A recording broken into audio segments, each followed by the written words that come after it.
Touching stories.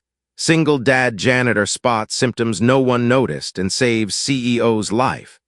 The night had settled over the Sterling corporate building, its towering silhouette cutting sharply against the amber glow of the Chicago skyline. It was a still, cold evening as the clock struck 11 p.m.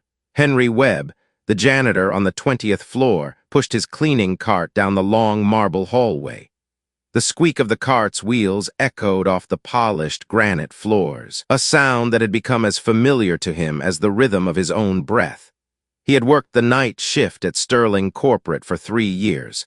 Invisible to the high-powered executives who walked the same halls during daylight hours, Henry was a fixture of the building, yet utterly unnoticed. His job was simple: mop the floors, empty the trash cans, and make sure everything was in order by morning.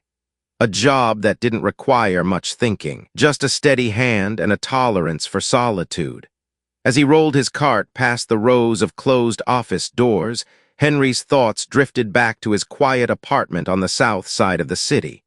His son Oliver would be asleep by now, wrapped in his blanket, probably dreaming of dinosaurs or superheroes. Henry smiled softly at the thought of his 8-year-old boy who had become his world since Rachel's death. Rachel had been everything to him: his partner, his confidante, his guide. When she passed away 2 years ago, it felt as though a part of him had died too. He had promised her on her deathbed that he would take care of Oliver, that he would raise him right. But the weight of that promise felt heavier with each passing day. His footsteps slowed as he approached the glass door of Conference Room B.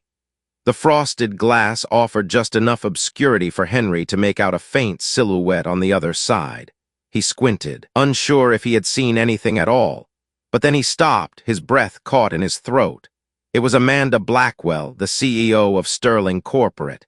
He recognized her instantly, even from a distance. The woman who commanded boardrooms with the precision of a surgeon, whose decisions rippled across stock markets and boardrooms. The woman whose face had graced the covers of magazines like Forbes and Business Week.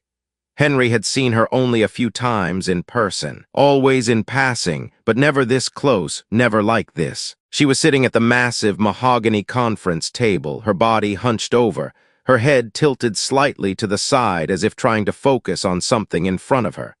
Her designer blazer was wrinkled, a stark contrast to the sharpness of her usual appearance.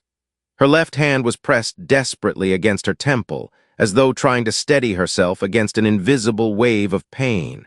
Henry frowned, his heart sinking as he watched her. Her breathing came in sharp, panicked gasps. He had seen that look before.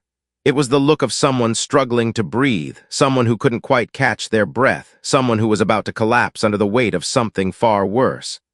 His pulse quickened as he stepped closer to the door, his eyes never leaving her figure. Her left eye twitched once, twice. A slight tremor. The same tremor Henry had seen before many times in the faces of patients during the years he had spent listening to his late wife, Rachel, talk about strokes. Rachel had been a stroke specialist at Chicago General Hospital. For 15 years, she had worked with patients who suffered from strokes, teaching Henry the early warning signs of the condition.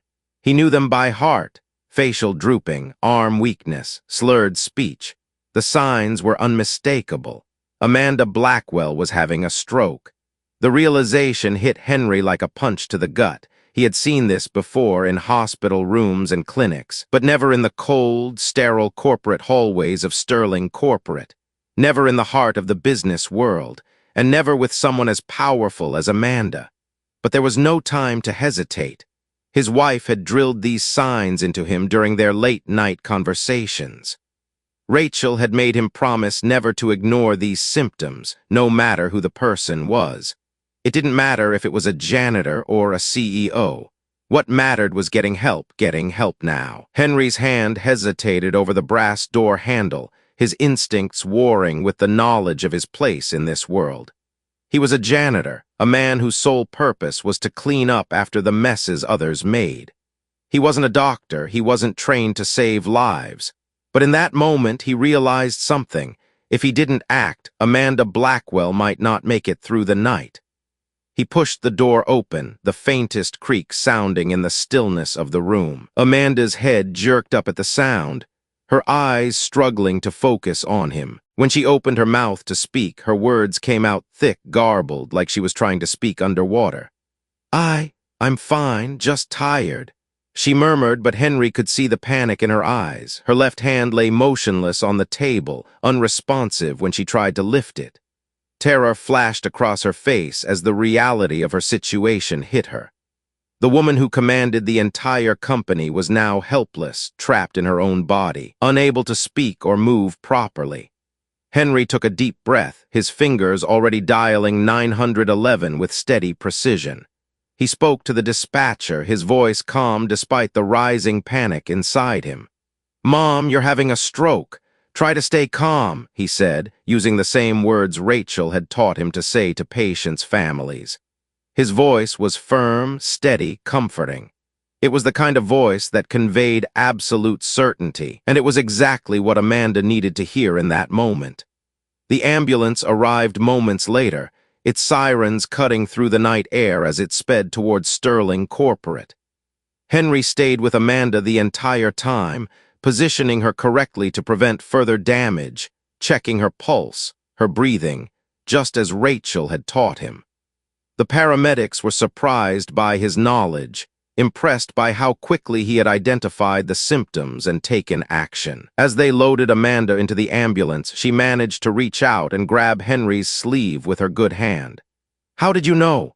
she whispered, her voice shaky but clearer now thanks to the clot-busting medication coursing through her veins. Henry looked down at her, his face softening. "My wife was a stroke specialist," he said simply. "She taught me to never miss the signs." As the ambulance sped through the city, Henry couldn't shake the feeling that everything had changed in that moment. The night janitor, who had lived in the shadows of the corporate world for so long, had just saved the life of the most powerful woman in the company. And in the process, he had changed his own life too.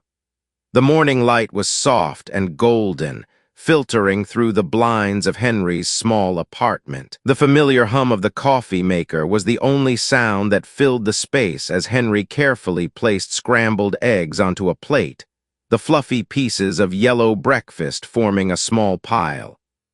On the side, 2 slices of toast, cut into dinosaur shapes, Oliver's favorite, sat waiting to be devoured. Oliver, his 8-year-old son, sat at the table, his big brown eyes wide with excitement as he watched his father prepare breakfast. The boy's face was always the same on those quiet mornings, expectant, curious, and endlessly full of wonder. Henry couldn't help but smile. He was the one constant in Oliver's life now that Rachel was gone. It was a role he took seriously, even as it weighed heavily on his shoulders. Rachel's death had torn through their lives like a storm, leaving only fragments of the life they once shared. 2 years had passed since that awful night, but it still felt like it had happened only yesterday. He missed her in ways he couldn't explain, even to himself. The house felt emptier without her laugh, her touch, her warmth, but there was Oliver, and that was enough. "Dad, can I have extra toast today?" Oliver asked, his voice filled with that unshakable innocence only children had. Henry reached for another slice of bread, cutting it with a smile. "Sure thing, kiddo, we'll make it the best breakfast, just like always." Before Oliver could say anything more, there was a knock at the door. Henry raised an eyebrow, surprised by the unexpected visitor. He wasn't expecting anyone. He set the plate of food down and walked over to the door, his heart beginning to beat a little faster. When he opened it, he was taken aback. Standing there, looking a bit out of place in jeans and a simple blue sweater, was Amanda Blackwell, the CEO of Sterling Corporate. The woman who controlled the reins of a massive empire was now standing on his doorstep, holding a bouquet of sunflowers. "Good morning," she said, her voice soft and a little tentative. There was an unfamiliar vulnerability in her eyes, a stark contrast to the confident, commanding woman Henry had seen in the conference room just hours before. "Amanda," Henry said, his voice betraying his surprise. "What are you doing here?" She smiled awkwardly, glancing at the sunflowers in her hands. I just wanted to thank you properly, and well, I wasn't sure where else to go." Henry stepped aside, motioning for her to come in. "Come on in, it's a bit of a mess in here, but make yourself comfortable." She entered slowly, her gaze scanning the small, humble apartment. The walls were lined with framed photos, most of them featuring Henry and Oliver, moments of family joy that Henry still clung to. The living room was cluttered but warm, certainly not the kind of place you'd expect to see someone like Amanda. The contrast between her polished, corporate world and his humble, working-class existence felt even starker now that she was physically present in his space. Oliver, always fearless, jumped from his chair and ran over to her, his small face lighting up as he took in her appearance. "Hi, you're the lady Daddy helped last night, right?" Amanda knelt down to his level, her face softening into a warm smile. "Yes, that's right.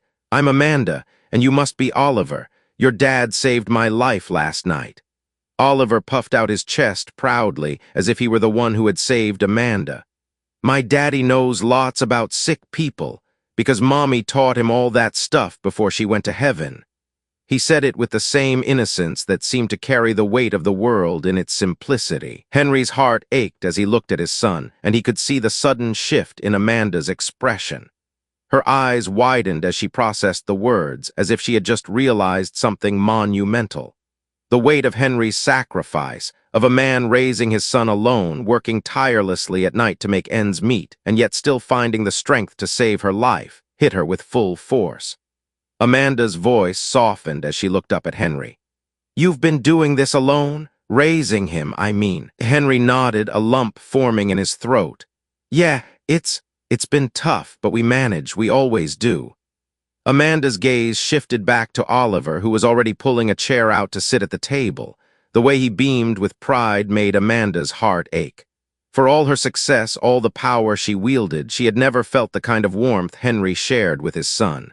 It was a simple thing, a quiet, domestic kind of love, but it was something that money and status could never buy. After a few moments, Amanda stood up, brushing off her jeans as she straightened.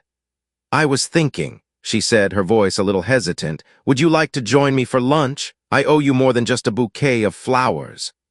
Henry raised an eyebrow, not quite sure how to respond. There was a tension in the air, a tension he couldn't quite put his finger on. He glanced over at Oliver, who was happily munching on his toast, completely oblivious to the awkwardness that lingered between the two adults.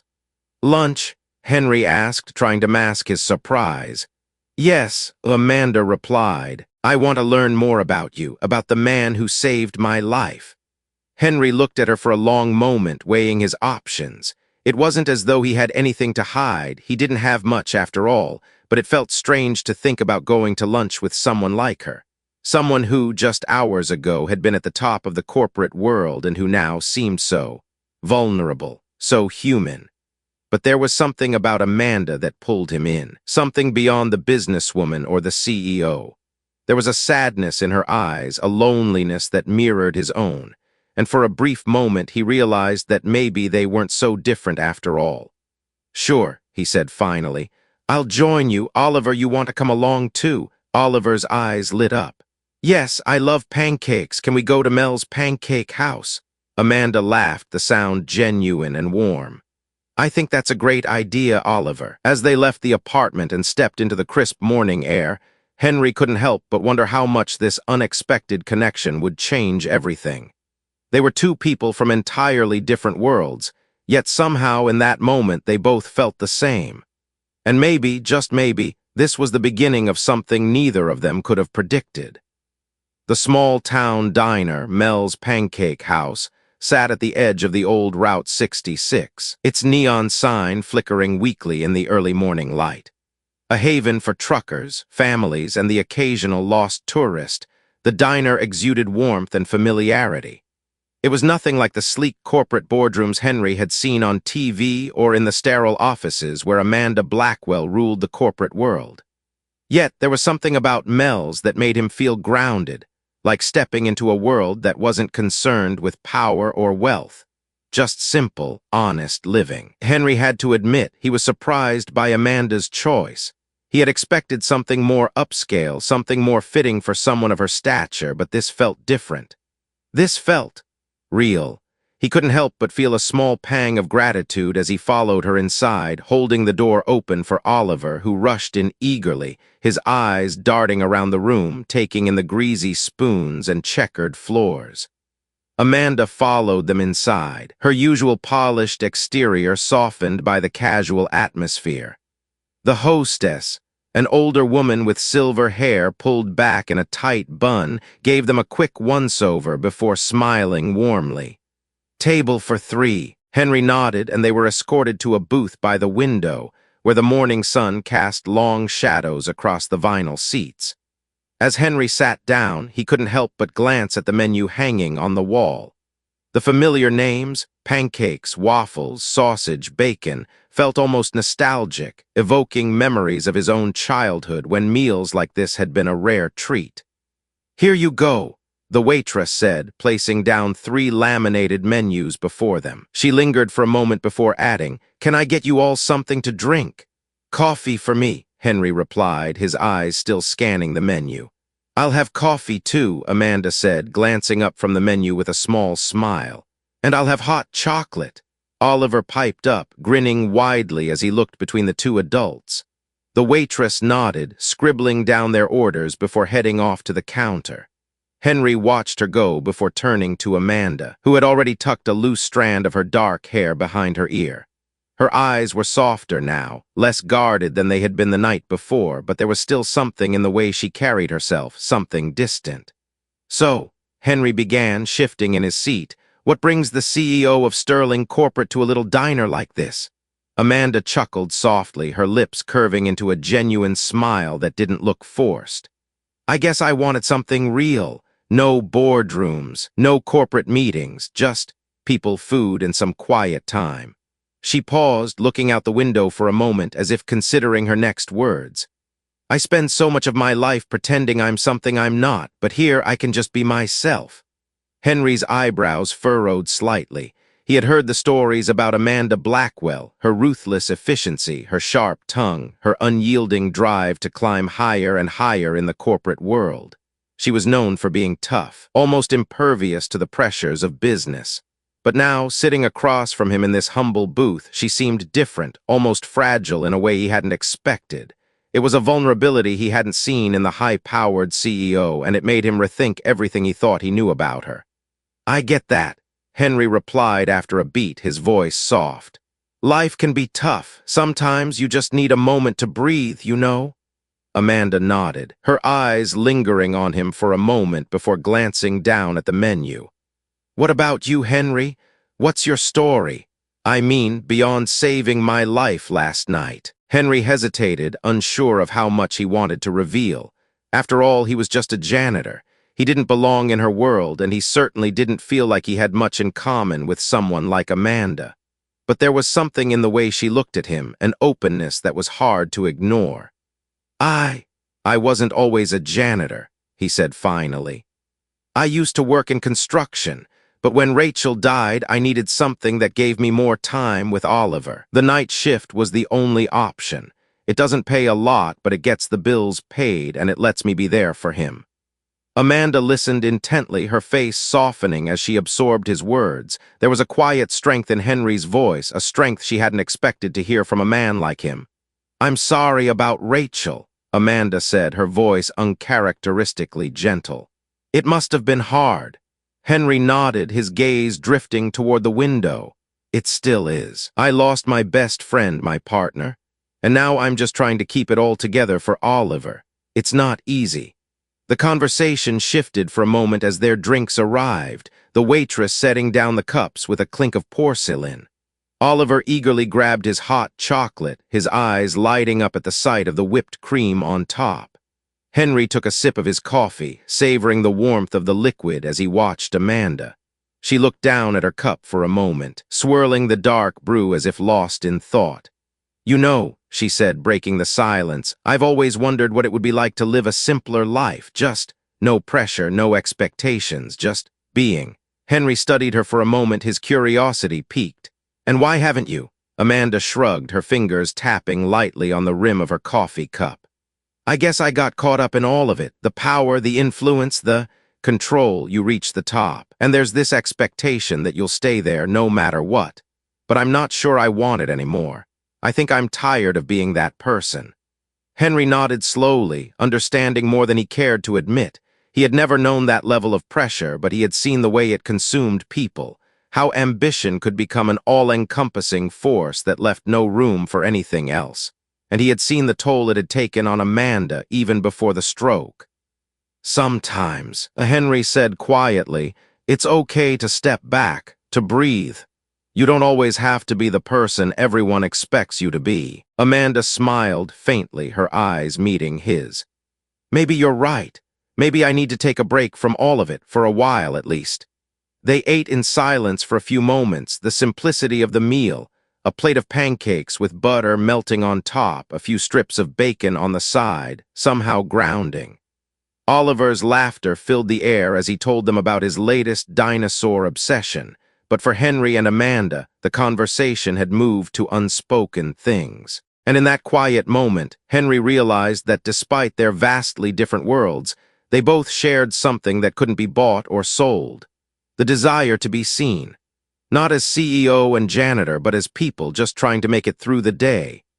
It was strange, Henry thought, how easily the morning passed.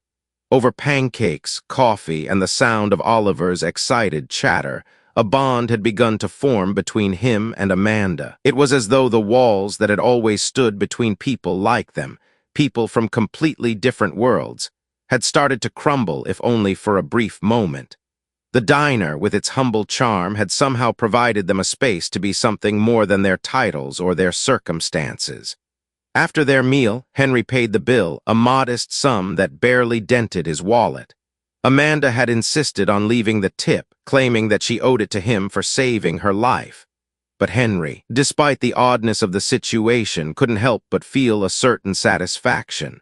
There was something about taking care of the little things, about making sure everything was in order, that gave him a sense of purpose. It was a feeling he hadn't had in a long time, especially after Rachel passed. They stepped outside the diner together, the cold morning air a sharp contrast to the warmth of the booth they'd just vacated. The sun was higher now, casting long shadows over the streets as they walked back to their cars. Oliver skipped ahead, his energy boundless as always, but Henry's mind was occupied with thoughts of Amanda. As they reached their vehicles, Amanda stopped and turned to him. Her eyes, usually so controlled and calculating, now seemed almost uncertain. "Thank you," she said again, her voice softer than before.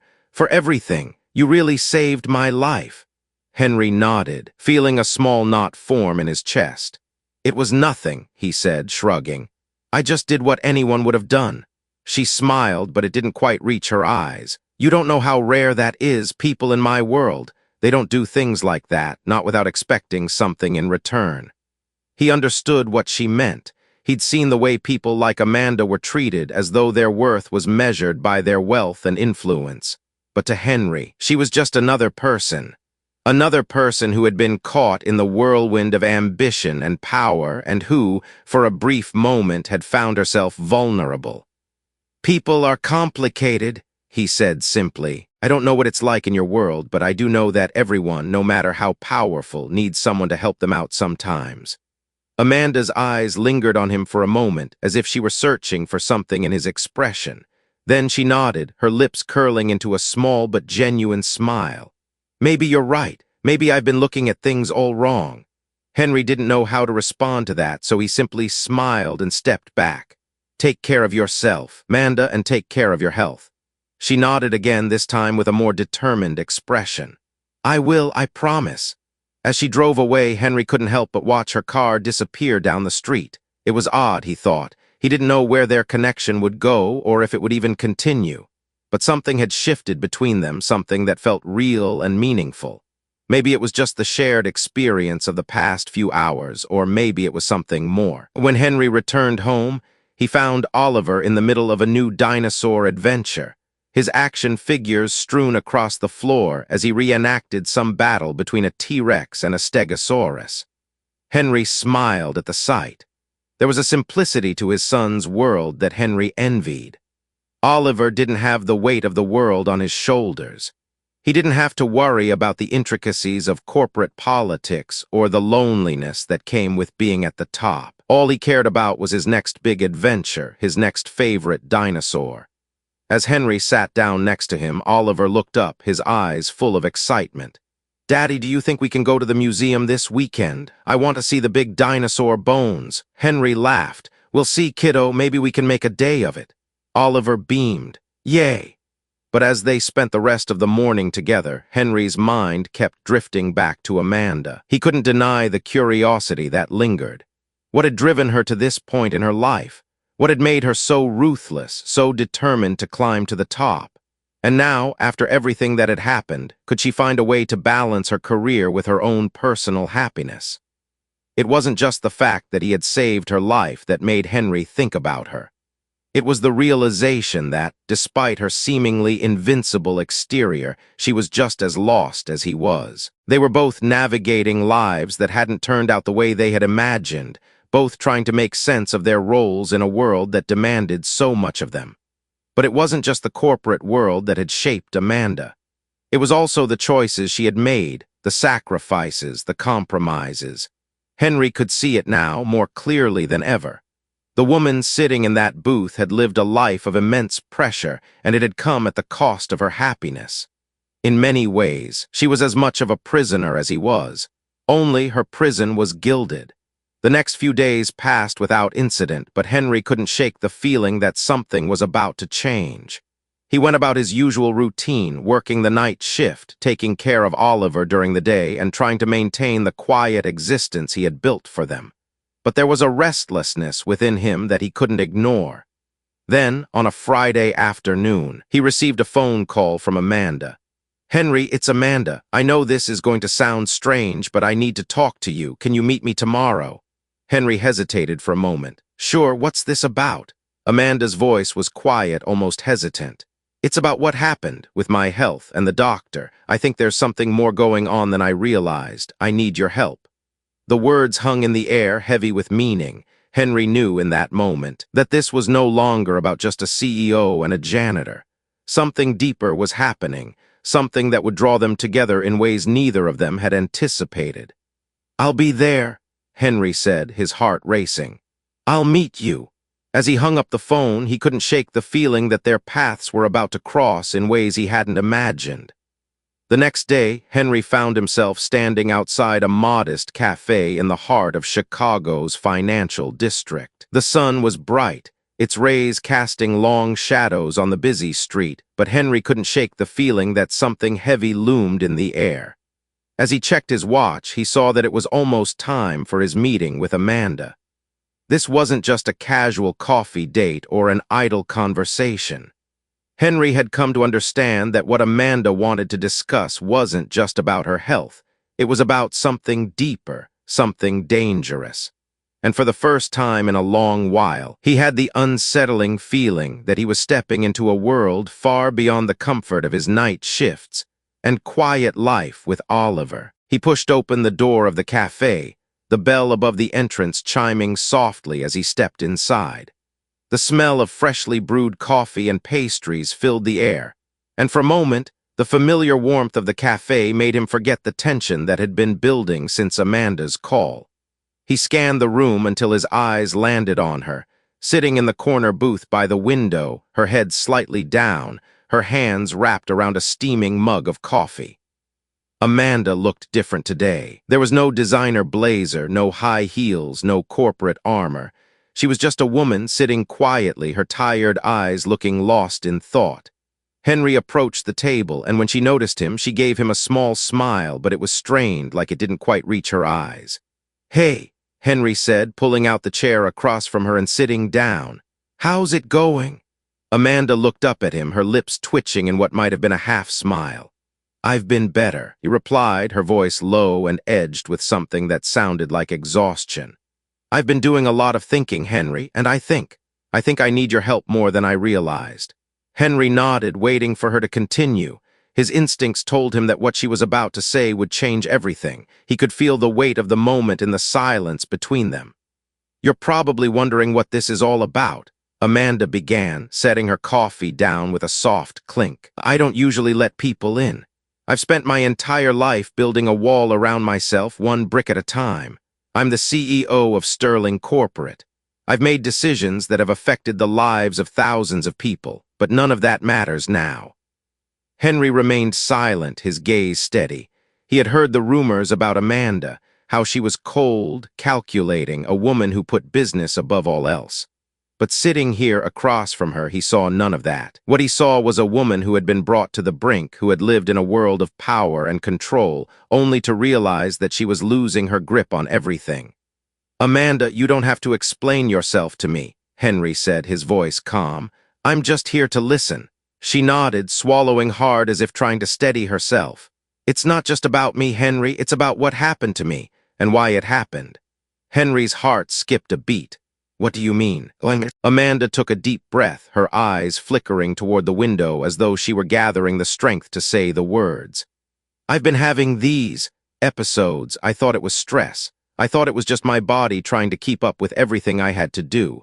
But then after last night, I started to think there's something more, something I've been missing. Henry's brow furrowed. Something more, you mean? Your doctor?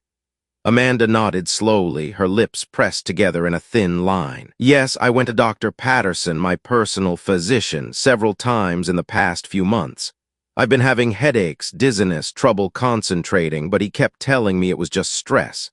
He said I needed to take a vacation, that I was working too hard. But I don't think that's it anymore. I think he's been hiding something from me.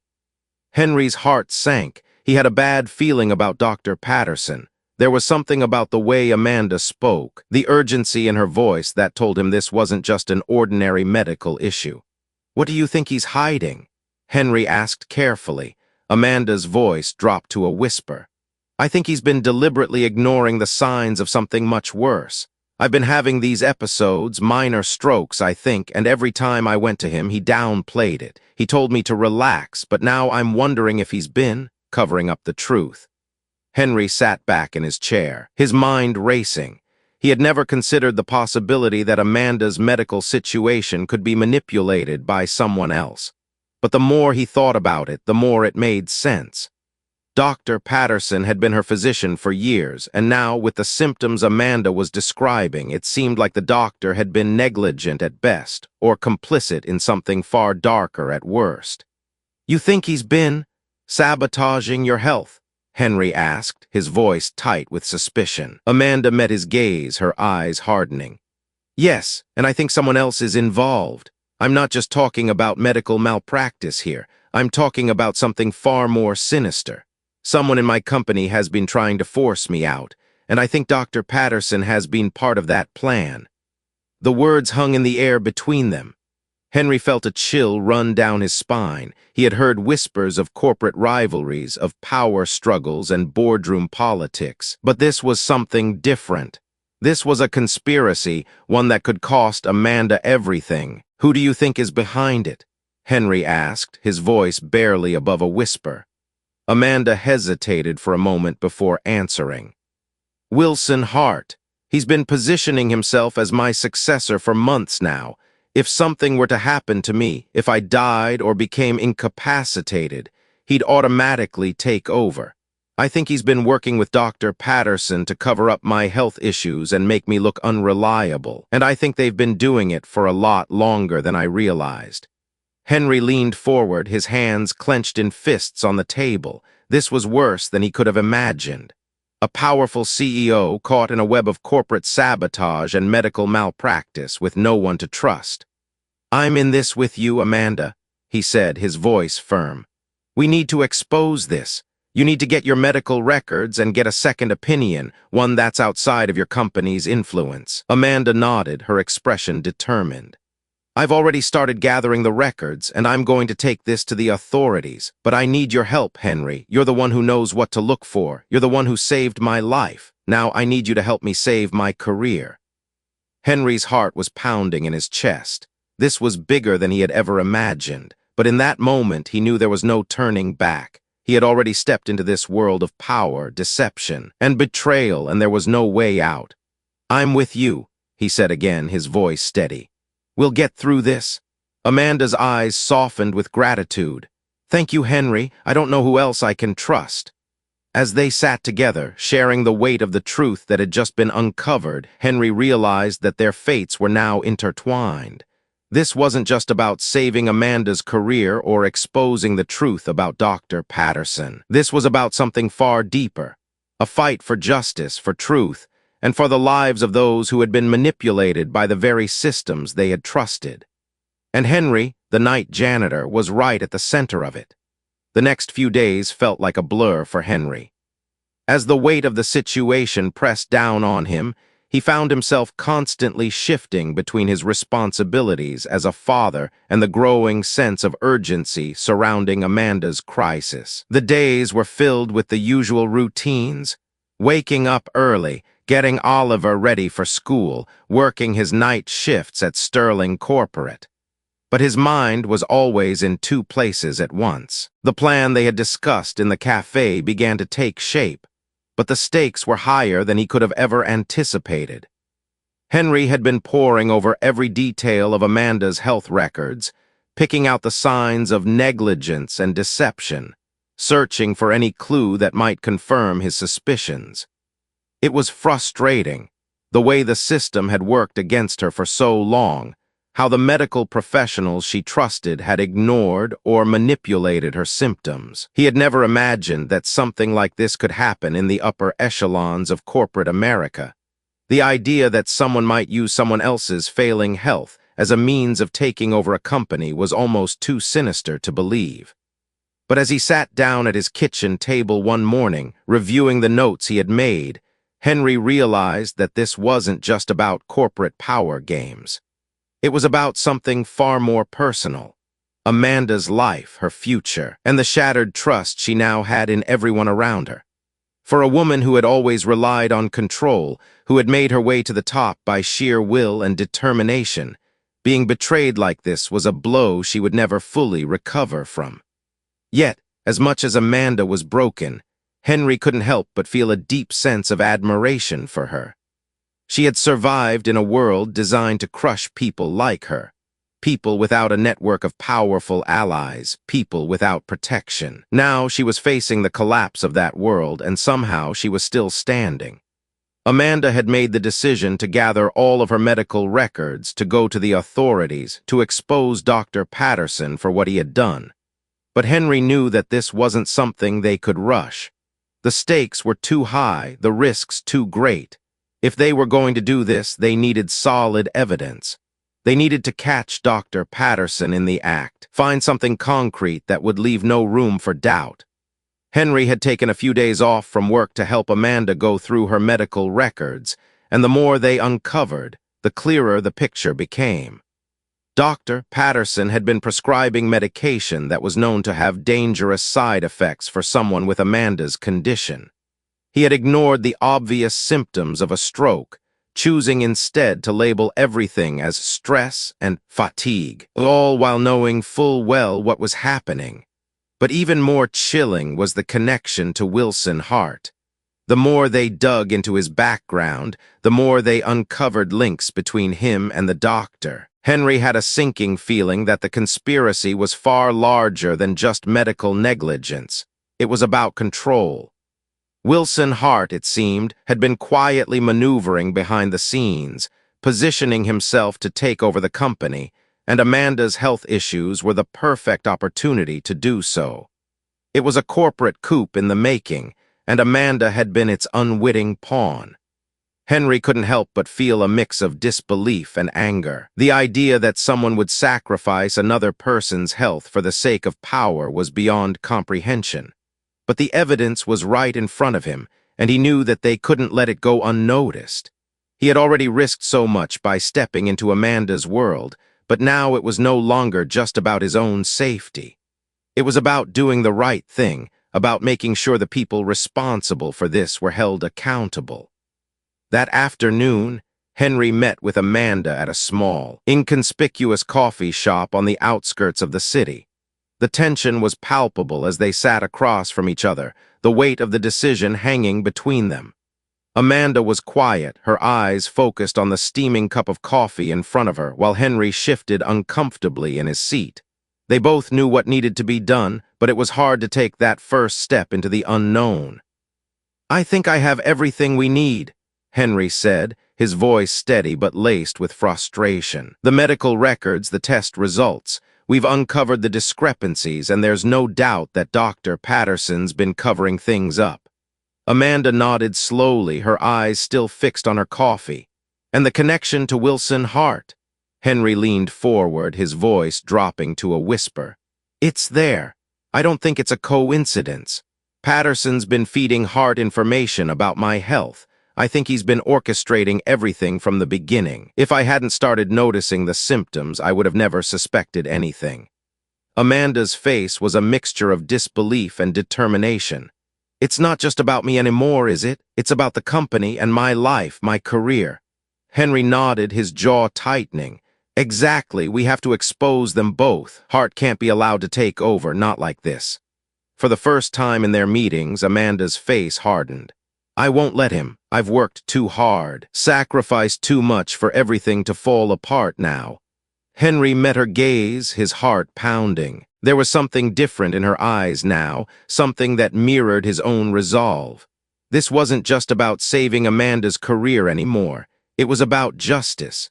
It was about making sure that the people who had abused their power were held accountable, no matter how much they tried to cover their tracks. "What's the next step?" Amanda asked, her voice quiet but filled with resolve. "We take it to the authorities," Henry said. "We give them everything we've found, everything we know, and we make sure they understand what's been going on behind closed doors. We can't let this go." The conversation shifted from there, and together they planned their next steps. They knew they couldn't wait any longer. The time for secrecy was over. As Henry left the cafe later that afternoon, he felt the weight of the decision settle on him like a heavy cloak. The fight ahead wouldn't be easy. It would involve navigating the complex web of corporate politics, medical ethics, and personal betrayals. But in his heart, Henry knew this was the right thing to do. He couldn't turn away from it, not now. And as he walked down the sidewalk, a sense of clarity washed over him. This wasn't just about saving Amanda's life. It was about standing up for what was right, no matter the cost. The following days unfolded in a whirlwind of activity. Amanda and Henry had both made the difficult decision to expose the corruption within Sterling Corporate, and now it was time to take action. The truth was no longer something they could hide from. The pieces of the puzzle, Dr. Patterson's negligence, Wilson Hart's manipulation, and Amanda's health crisis, had all come together, and there was no turning back. The only question now was how far they were willing to go to ensure that justice was served. Henry was quiet in the days that followed, his mind constantly racing. Every time he looked at his son, Oliver, who was blissfully unaware of the storm brewing around them, Henry was reminded of what was at stake. He had promised Rachel that he would protect Oliver no matter the cost. But this wasn't just about protecting his son. This was about doing the right thing, even if it meant risking everything. He had already put himself in harm's way by involving himself in Amanda's life. He had gone from being a janitor to a key player in a corporate conspiracy, someone with no experience in these matters, someone who was deeply out of his depth. But as he sat at his kitchen table, flipping through the medical records and notes that had been carefully gathered, he realized that he was no longer just a spectator in this game. He was part of the solution, and for the first time in a long time, Henry felt a sense of purpose. Amanda, on the other hand, was a woman transformed. She was no longer the cool, calculating CEO who made decisions that affected the lives of thousands. She was raw, vulnerable, and determined to take back control of her life and her company. The weeks of medical neglect, the years of pretending everything was fine, had finally caught up with her. But now, she had Henry by her side, and together they were going to tear down the system that had tried to destroy her. The first step in their plan was to contact the authorities. Amanda had already been in touch with a few trusted individuals within her company, but she knew it was time to go public. She called a private meeting with a lawyer she trusted, someone who had worked with her in the past, and explained everything. The medical records, the manipulation, the corporate espionage, and the role Dr. Patterson and Wilson Hart had played in it all.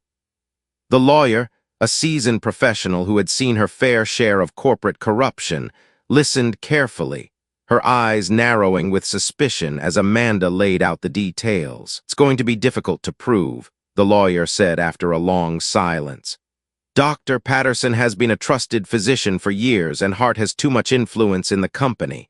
They'll try to cover their tracks, make you look like the one who's at fault." Amanda nodded, her eyes hard. "I know, but we have the evidence. We have the medical records, the discrepancies, the testimonies. We just need someone who's willing to listen." The lawyer paused, her fingers tapping lightly on the desk. "This won't be easy, Amanda. You're going to need to be prepared for a battle, and it's going to take more than just paperwork to make a case. You'll need to fight for every inch." Amanda stood up, her posture firm, as if a weight had been lifted from her shoulders. "I've fought my whole life for everything I've earned. I'm not going to stop now." Henry was standing at the back of the room, listening intently to the exchange. He could see the resolve in Amanda's eyes, the fire that had once been buried beneath the layers of her professional facade. This was the woman who had built an empire, and now she was ready to burn it down if it meant uncovering the truth. The lawyer agreed to take on the case, and they began to formulate a plan. They would present the evidence they had gathered and use it to build a case against Dr. Patterson and Wilson Hart. But they knew that it wouldn't be enough just to expose the medical malpractice. They needed to prove that the corporate manipulation had been intentional, that Hart had used Amanda's declining health as a means to take control of the company. It was a complicated web they were unraveling, but Henry was no longer afraid. He had come to understand the complexities of this world. He had seen firsthand how people could manipulate the system to serve their own agendas. And now, he was determined to expose it for what it was. As they moved forward with the plan, the stakes only got higher.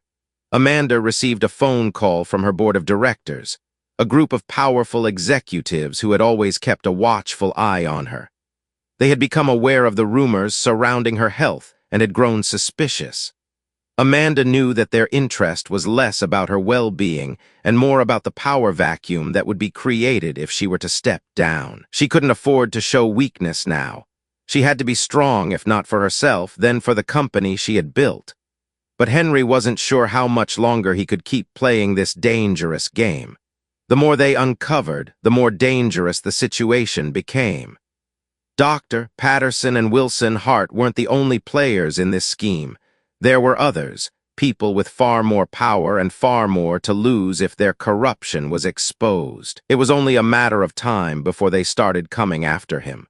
One evening, as Henry was finishing his shift, he received a call from Amanda. Her voice was tight with urgency. "Henry, they are onto us. They know we're looking into the records. I just had a meeting with Hart and he's starting to make moves." Henry's pulse quickened. "What do you mean?" "He's pushing for an emergency board meeting. He's already suggesting that I step down for health reasons. He's trying to use my illness as an excuse to take over. We can't let him get away with this." Henry took a deep breath, the weight of the situation pressing down on him. "We won't. We'll expose him, Amanda. We've come too far to stop now."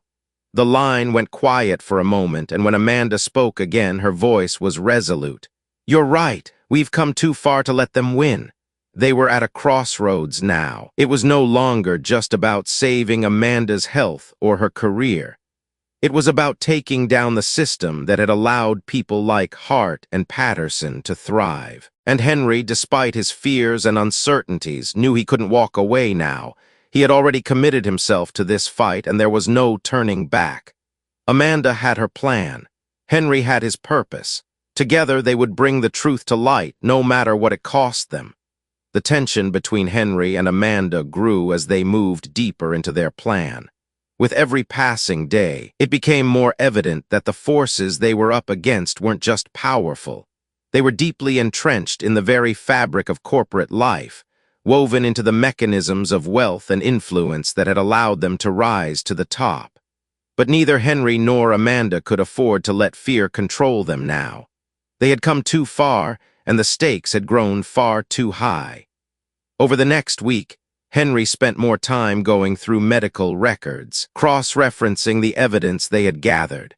It was a slow, tedious process, but each page turned over and each discrepancy uncovered brought them one step closer to unraveling the tangled web of corruption. In the background, Amanda continued to prepare for the inevitable confrontation with the board of directors, who were growing restless with her perceived instability. The next meeting they had was critical. Amanda had already spoken to her lawyer, who had advised her to prepare for the worst. The board would demand answers soon, and they would need to present irrefutable evidence that the conspiracy against her was real.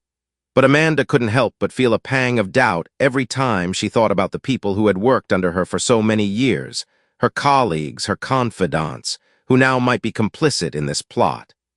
"I've worked so hard to get here, Henry," she said one afternoon, her voice tight with frustration. "And now it feels like it's all crumbling around me. Everything I've built, everything I've fought for, it's all on the verge of being destroyed by people I trusted." Henry could see the weight of her words settling on her shoulders. He understood better than anyone the price of ambition, the personal sacrifices, the loneliness, the sacrifices of time and relationships. He had lived through it in his own way. But this wasn't just about the damage to Amanda's career. It was about the deeper, more insidious damage that had been done to her by the people she had trusted most. Dr. Patterson's negligence had nearly cost her life, and Wilson Hart's maneuvering had taken advantage of her vulnerability in the most heartless way. "You didn't do anything wrong, Amanda," Henry said, his voice steady, though he could feel the weight of his words too. "This isn't your fault. You've worked your entire life to get where you are, and no one should be able to take that away from you, not without a fight." She glanced at him, her eyes searching his face for something, reassurance perhaps, or validation.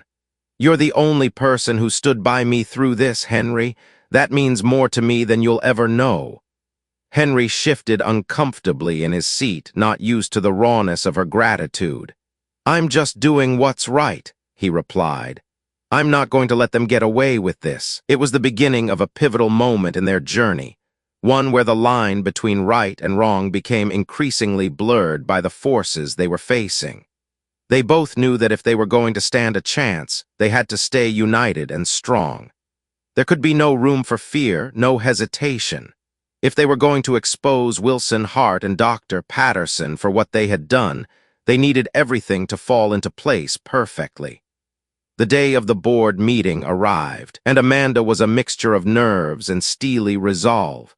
She had rehearsed her speech in front of Henry the night before, laying out the facts, the evidence, and the undeniable corruption she had uncovered. Henry knew that this was more than just a presentation. It was Amanda's final stand. She was risking everything, her reputation, her career, and possibly even her safety. They arrived at the Sterling corporate headquarters, the massive glass building looming overhead like a fortress. The cold, sleek exterior gave nothing away about the turmoil inside. Amanda walked beside Henry with purpose, her shoulders squared, her expression unreadable. There were no pleasantries exchanged as they were escorted to the boardroom, the door heavy as it closed behind them. Inside, the room was filled with the most powerful people in the company. The board members, their faces etched with concern and anticipation, sat at a long, polished table. At the head of the table was Wilson Hart, his sharp eyes watching Amanda with a predator's gaze.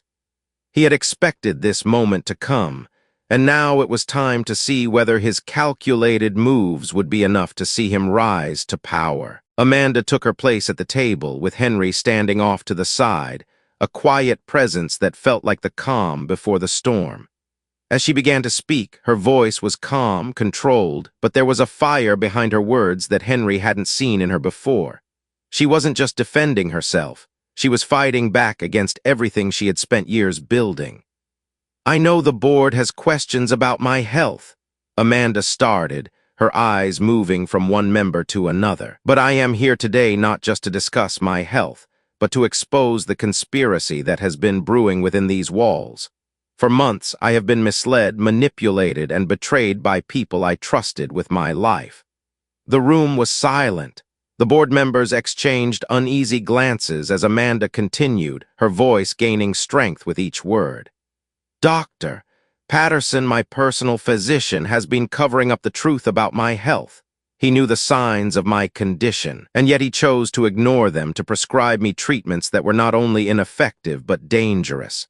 And Wilson Hart, she paused, her gaze locked onto his, has been using my declining health to orchestrate a hostile takeover of this company. He has manipulated the situation to his benefit, all while knowing full well the consequences of his actions. Wilson Hart's expression darkened. He leaned forward, his eyes narrowing. This is a serious accusation, Amanda. You've always been a valued member of this company, but I will not allow you to undermine the integrity of this organization with baseless claims. Amanda didn't flinch. The evidence speaks for itself, she said, turning to Henry, who stepped forward with a stack of documents in hand. He placed them on the table in front of the board members, each sheet a damning piece of the puzzle that could no longer be ignored. We have medical records, testimony, and forensic evidence that show exactly what has been happening behind closed doors, Henry said. Doctor, Patterson and Hart are not just guilty of professional negligence. They've been orchestrating this for months. The room erupted in murmurs as the board members sifted through the evidence. Hart sat back in his chair, his jaw clenched, his fingers tapping impatiently on the table.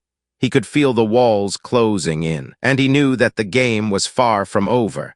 But for the first time, he was no longer the one in control. Henry could feel the shift in the room. The power dynamics were changing, and he knew that Amanda had just taken the first step toward reclaiming everything she had lost. We're not done yet, Amanda said, her voice cutting through the tension in the room. But this is just the beginning. The battle was far from over, but for the first time, Henry saw the possibility of a future where justice could prevail. And he knew that no matter what, he was in this fight to the end. The boardroom was eerily quiet. The sound of shuffling papers, the slight tap of Wilson Hart's foot against the floor, the occasional clearing of a throat. Everything felt amplified in the stillness. The board members were absorbed in the evidence Henry had presented, their faces a mixture of disbelief and growing unease.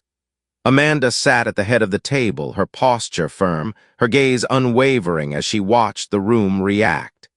Henry stood just behind her, his hands clasped in front of him, his pulse quickening with each passing moment. Wilson Hart had always been the consummate corporate strategist, a man who knew how to manipulate situations in his favor. But now, as the evidence stacked against him and Dr. Patterson, Henry could see the cracks in Hart's polished exterior. The carefully constructed image of the untouchable CEO was starting to unravel, and it was Amanda's turn to take control. You're making a huge mistake, Amanda, Hart finally spoke, his voice dripping with contempt. You're accusing me of something that doesn't even make sense. I've been loyal to you, to this company, for years, and now you come in here throwing around baseless accusations without any regard for the consequences. Amanda's eyes narrowed, her voice cold. Loyalty is something you earn, Wilson. You've earned nothing but my distrust. And as for baseless accusations, well, the evidence says otherwise. I've trusted you with my health, my life, and you've used that trust against me. Hart's lips curled into a thin smile, but it didn't reach his eyes. He had known the risks of this move, but he had always been confident that his influence and power would be enough to silence anyone who tried to stand in his way. Now, with Amanda standing before him, unwavering and unyielding, he realized just how much he had underestimated her. Do you honestly think the board will believe this? He scoffed. You've presented a collection of documents, but they are not enough.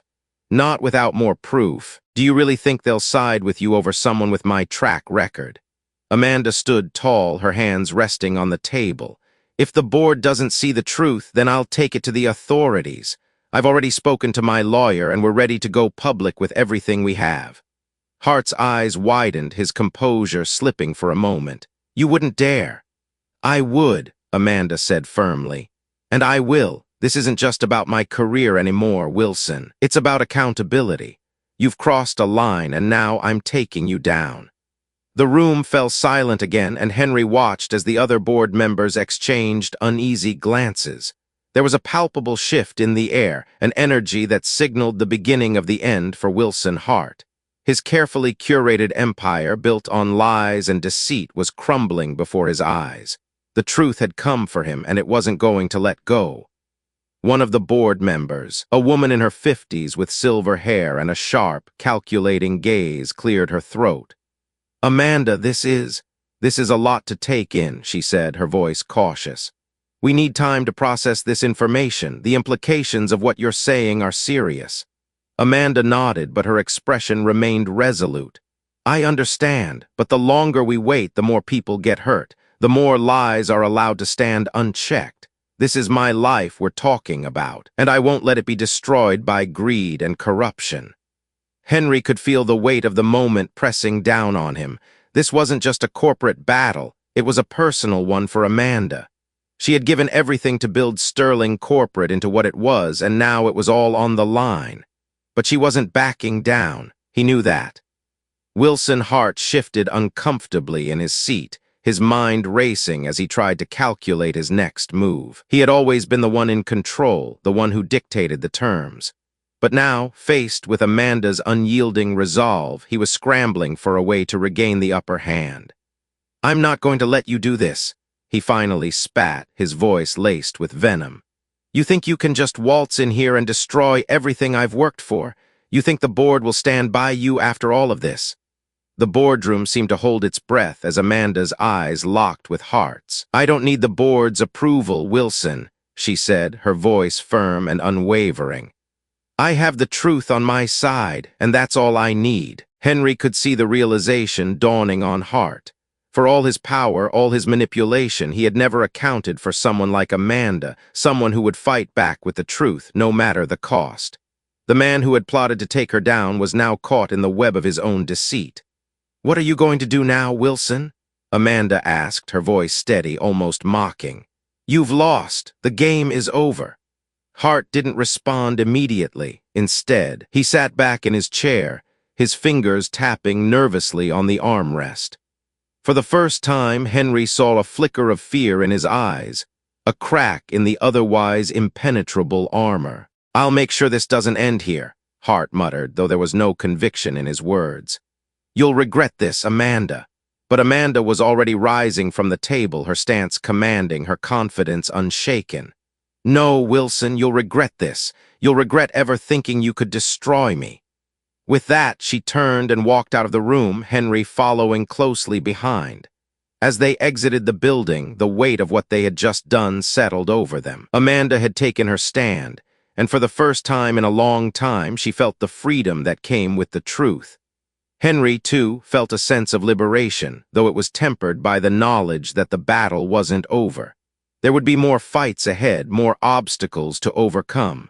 But at that moment, as they stood outside the towering building that had once been the symbol of Amanda's empire, there was a sense of finality. They had taken the first step toward justice, and they were both determined to see it through to the end. The following days were filled with meetings and phone calls as Amanda and Henry worked with their legal team to ensure that the case was airtight. They knew it wouldn't be easy, but they had the truth on their side. And in the end, that would be their greatest weapon. For Amanda, it was no longer about power or prestige. It was about reclaiming her dignity, her integrity, and her life. She had learned the hard way that in the world of corporate greed and manipulation, the truth was often the only thing that could cut through the lies, and she was ready to wield it. As for Henry, he knew that he had played his part in this battle. He had been the one to see the signs, to act when it mattered. And for once, he felt like he was part of something greater than just his own survival.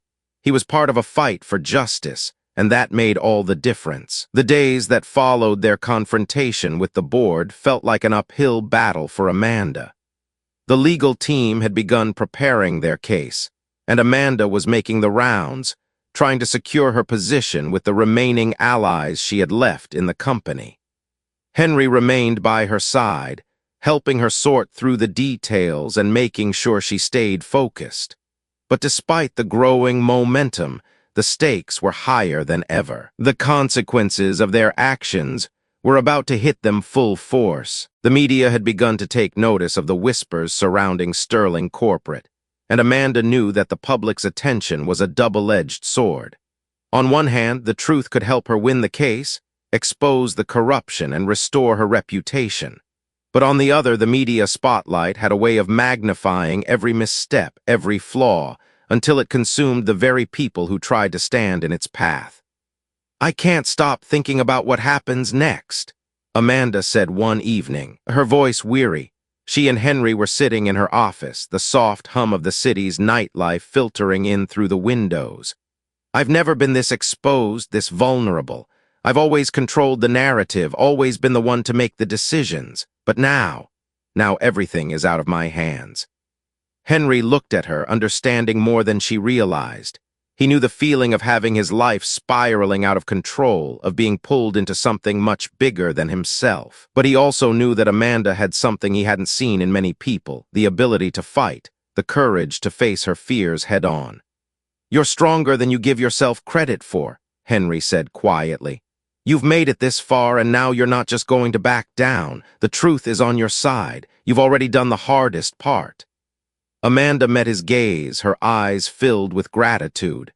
She had never fully understood why Henry had stepped into this mess with her, why he had risked his own life and safety to help her, a woman from an entirely different world.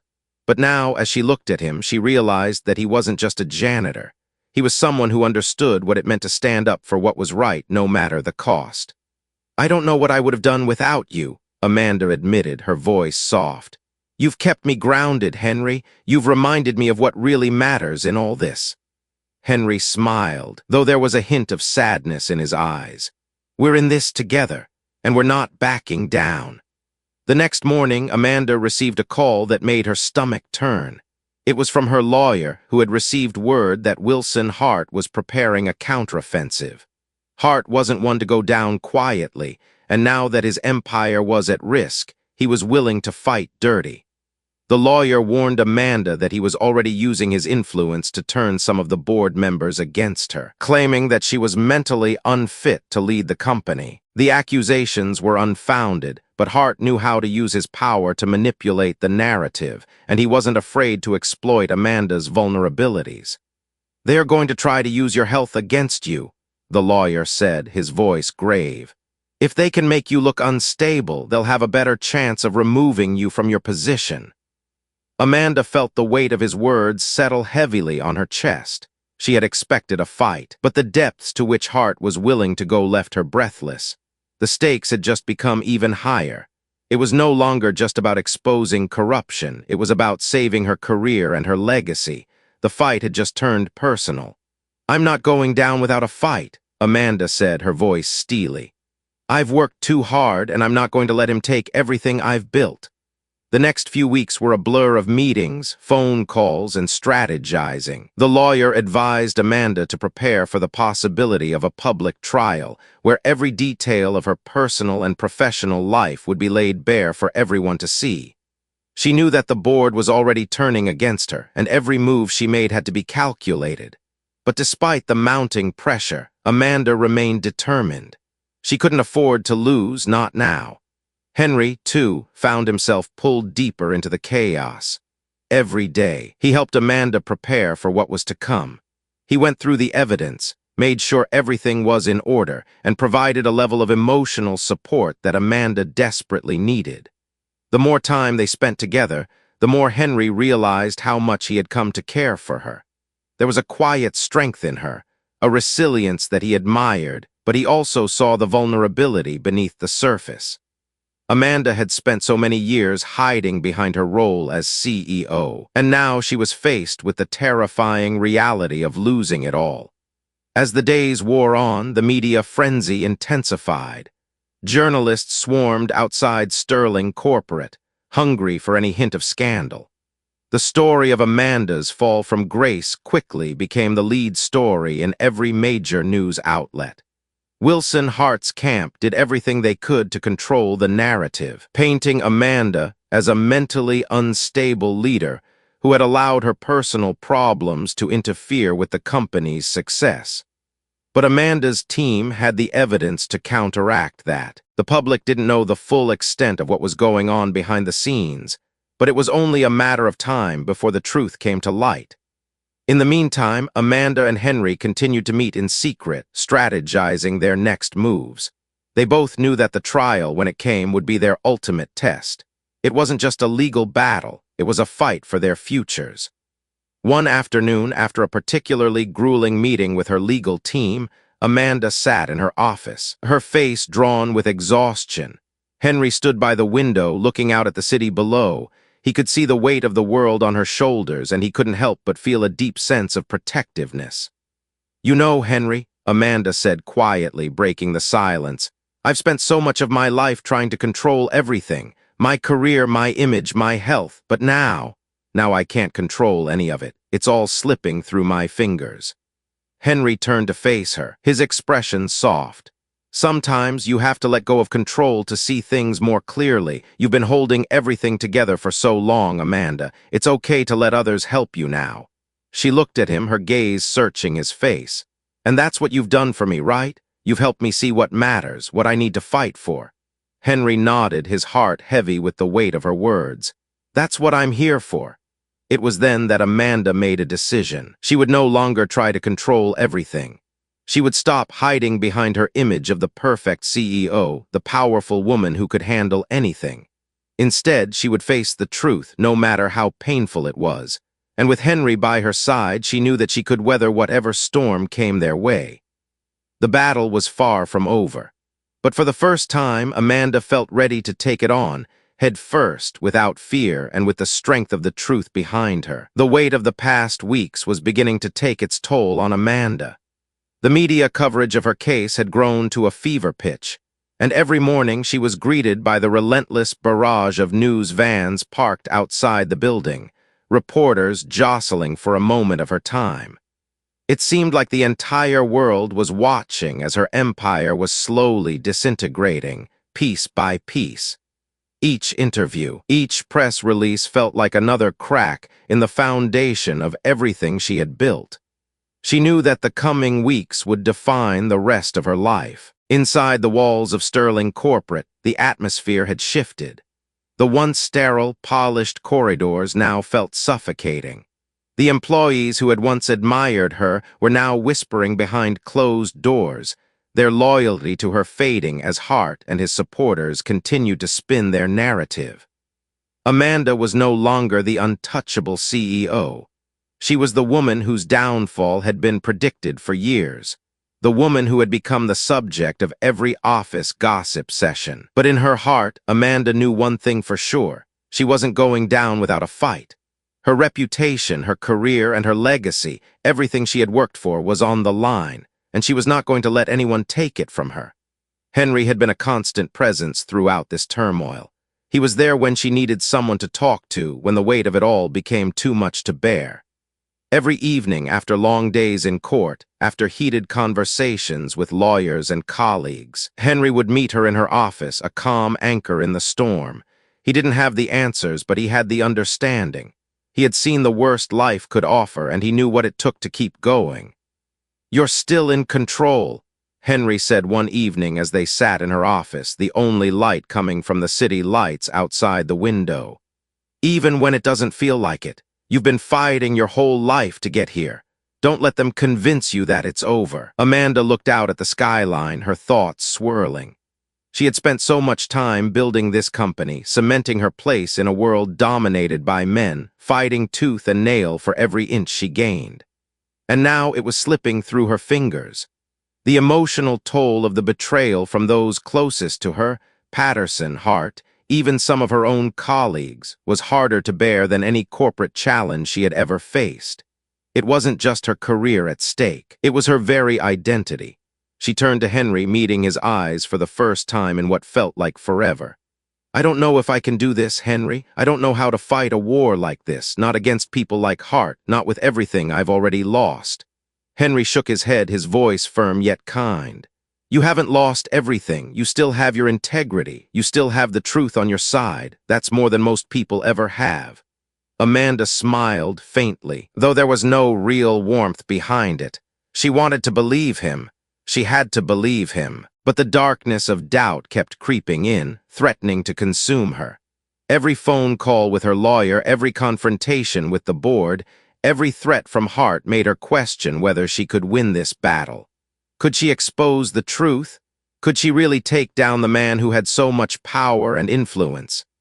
The morning of the final hearing arrived with a sense of inevitability. The trial had been postponed for weeks, giving Amanda and her team just enough time to gather what they needed. But now, the time had come to face the court, to face Hart, to face the consequences of all the decisions that had led them to this point. Amanda knew that whatever happened in that courtroom would shape her future and possibly her freedom. She stood in front of the mirror in her office, staring at her reflection. She had always prided herself on her ability to appear confident, composed. But today, she saw something different in her eyes, vulnerability. It was a strange feeling, but it was one she couldn't shake. "Are you ready?" Henry's voice broke through her thoughts, and she turned to see him standing in the doorway, his usual calm presence bringing a moment of comfort. Amanda nodded, her hands clasping in front of her. She was ready, in a way, ready to finally confront the truth, ready to take responsibility for the mistakes she had made and face the consequences of trusting the wrong people, ready to fight for her life back. "I don't know if I am," she admitted softly, her voice carrying the weight of her years of experience in a world where vulnerability was a weakness. "But I have no choice. I have to go in there and face them. I have to make them see who I really am." Henry walked over and placed a reassuring hand on her shoulder. "You've been through worse. You'll get through this too, and you're not alone." The words felt like a lifeline, pulling Amanda out of her spiraling thoughts. For a moment, she let herself believe that she could do this. She had fought so many battles in her life. This was just another one. Another battle where the stakes were higher than ever, but where the outcome was still hers to determine. The drive to the courthouse was quiet. There were no words left to say. Amanda's thoughts were a blur, a mix of anticipation and dread. She wasn't sure what she was expecting from the trial: justice, revenge, vindication, or perhaps none of that. She just wanted it to be over. She wanted to take back control of her life. Inside the courtroom, the atmosphere was tense. The defense, representing Hart and Patterson, had already begun their argument.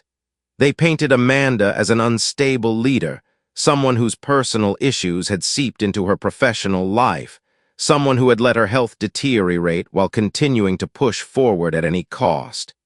It was a brutal attack on her character, and Amanda felt each word like a punch to the gut. She knew that their goal wasn't just to discredit her, it was to destroy her.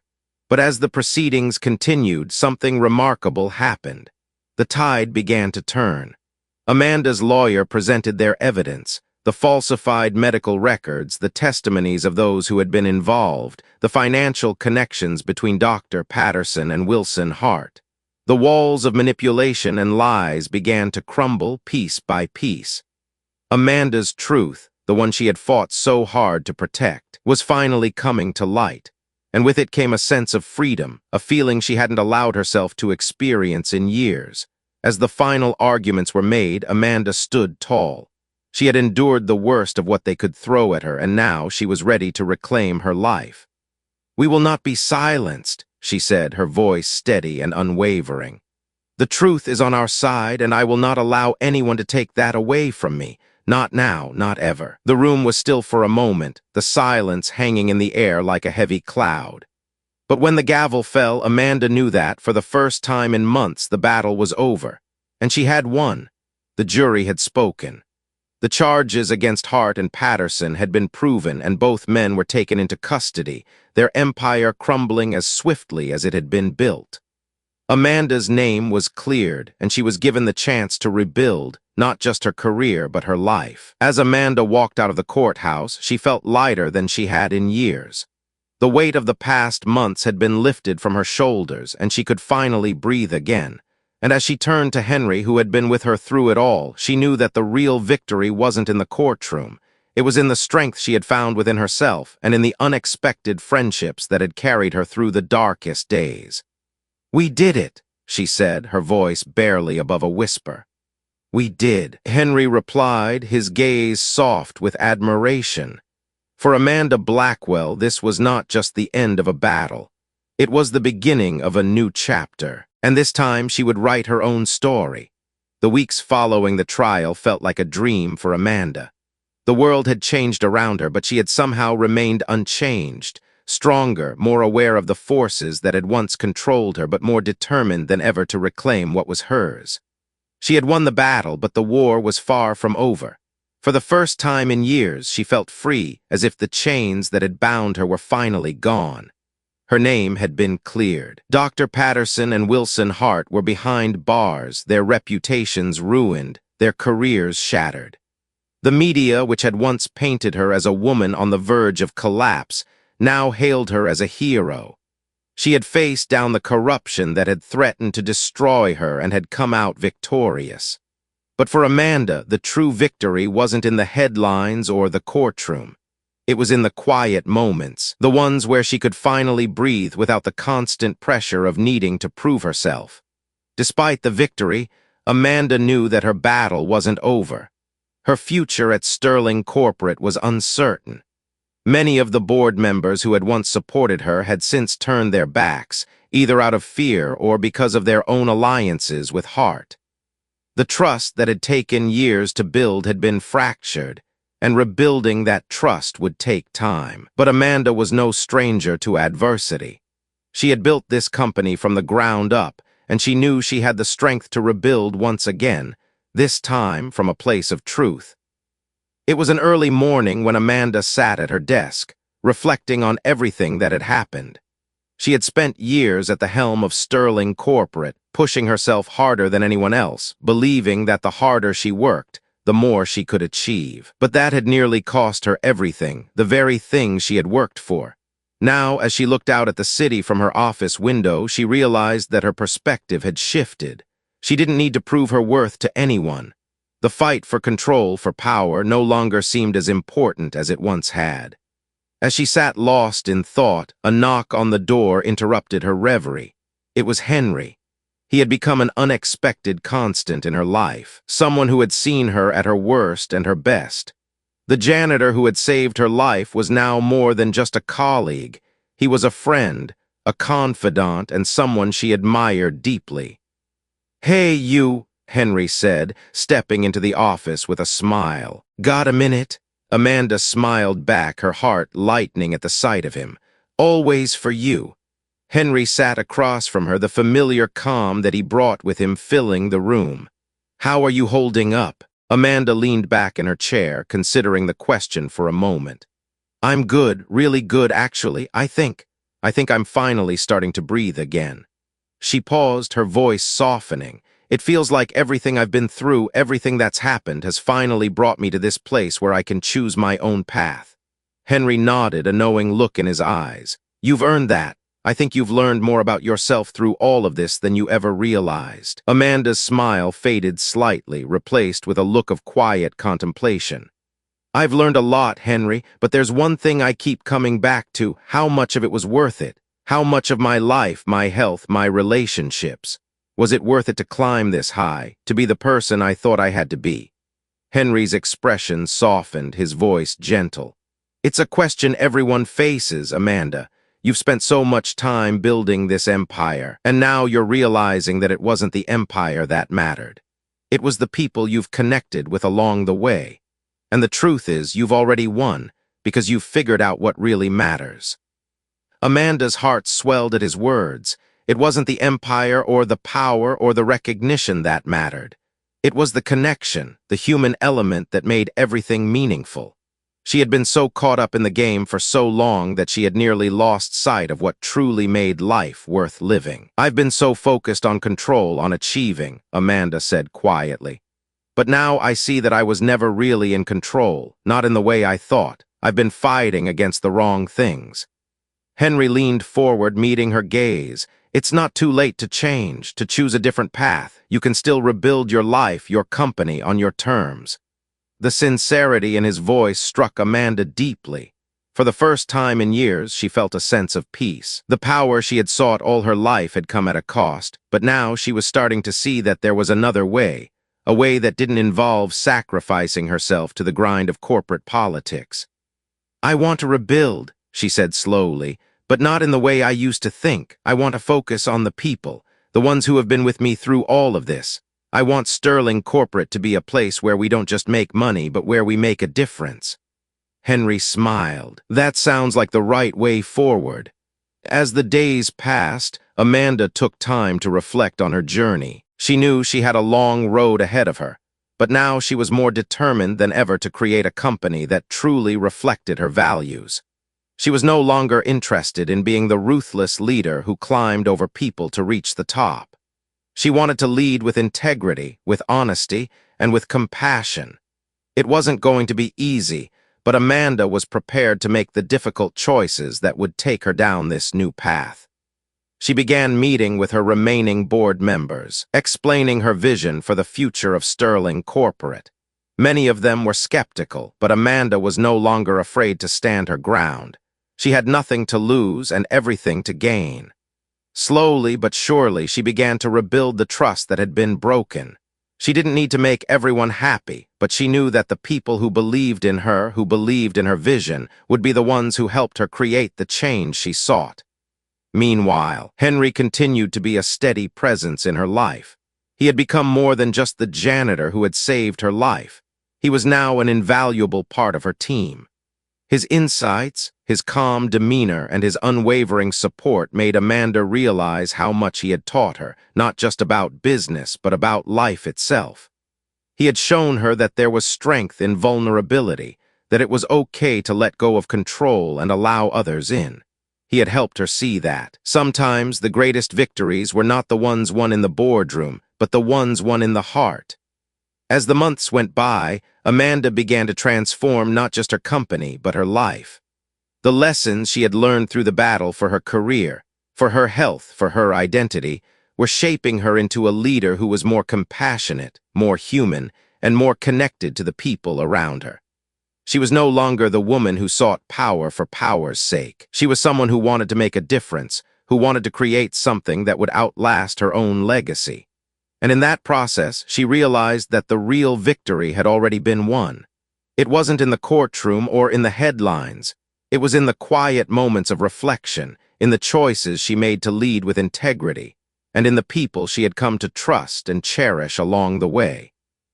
Amanda had learned that sometimes the greatest triumphs were found not in what you achieve, but in what you become.